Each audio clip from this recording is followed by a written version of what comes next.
Hey guys, I got another knife in to take a look at. This one is from Eafengrow and the model is the EF123. It's a fixed blade, comes with a Kydex sheath. So I figured we'd do a quick unboxing, see what it looks like coming out. Just gonna go over all the specifications and features of it. This was from Amazon.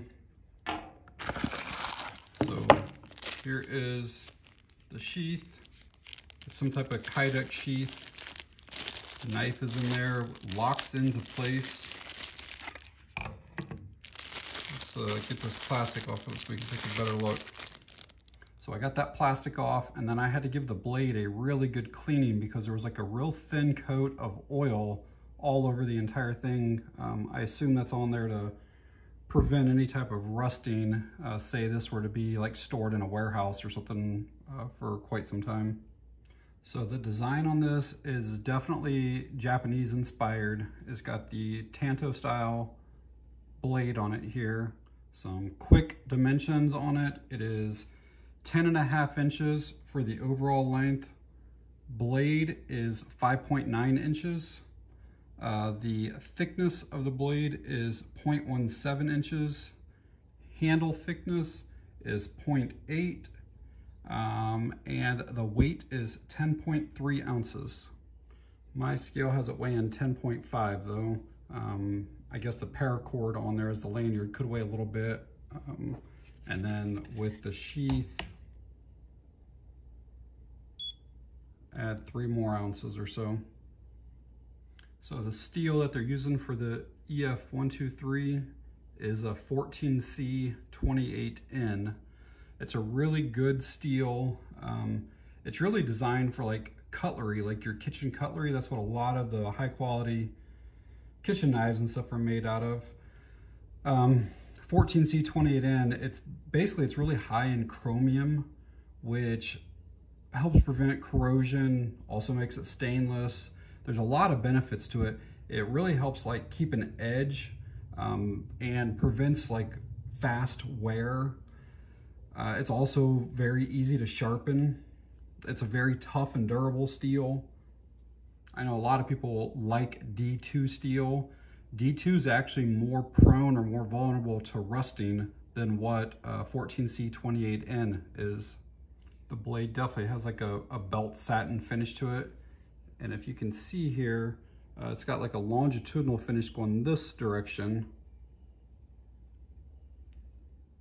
It's got a very nice grind on that edge.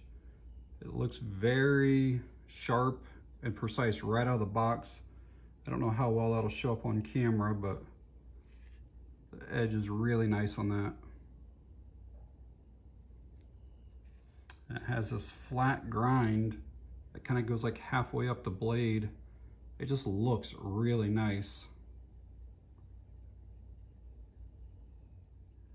Has some pretty aggressive jimping up on the top there, and then the choil is really deep. I mean, more than half of my finger is up inside there. And also that blade is a full tang, which is what you're gonna want on a high quality fixed blade knife.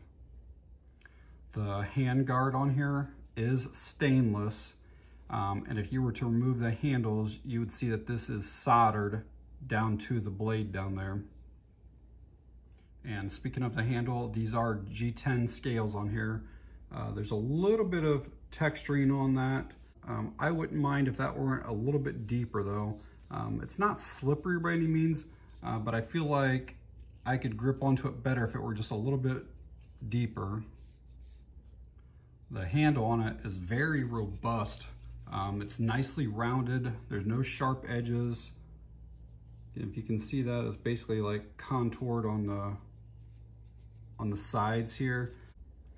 The hardware that they use to hold the scales on here is basically like barrel nuts. If you were to pull these off, like this is not just screwed down into the handle. It's one nut that screws into itself that goes all the way through to each side there. So that's really nice hardware. And they don't use any glue on the scales or handle like some other manufacturers do. That sheath that's included with it is really well made. Like, it's super thick. I mean, it's hard to even get it to move at all.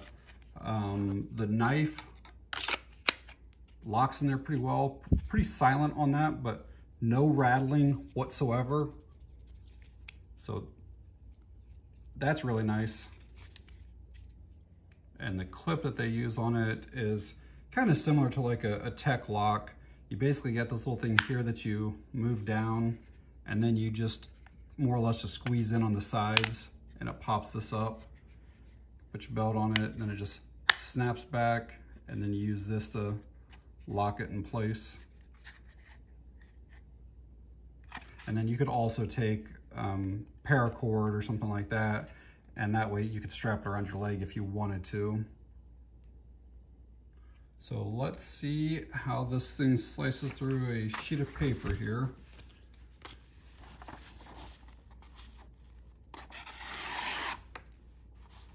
Very, very nicely. Yeah, that thing is like razor sharp.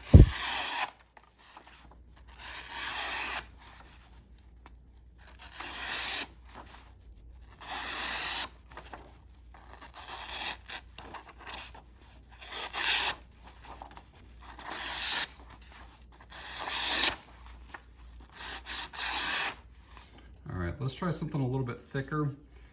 These are like twice the thickness of regular index cards. And sometimes I've had knives that'll struggle to get through this.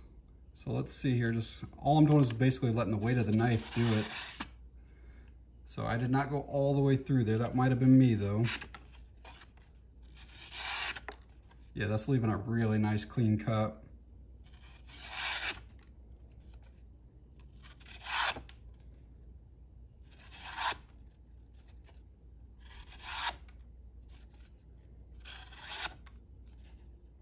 Okay, let's see how the Eafengrow does cutting through some rope here. I'm just gonna kind of just lightly put some pressure on there, and again, kind of let the blade do the majority of the work. So here we go. Oh yeah, that was absolutely nothing at all. So just super easy, almost no pressure whatsoever on that thing, and it just slices right through it. That's a really sharp blade. I mean, just sliding it along, it pretty much just cuts it.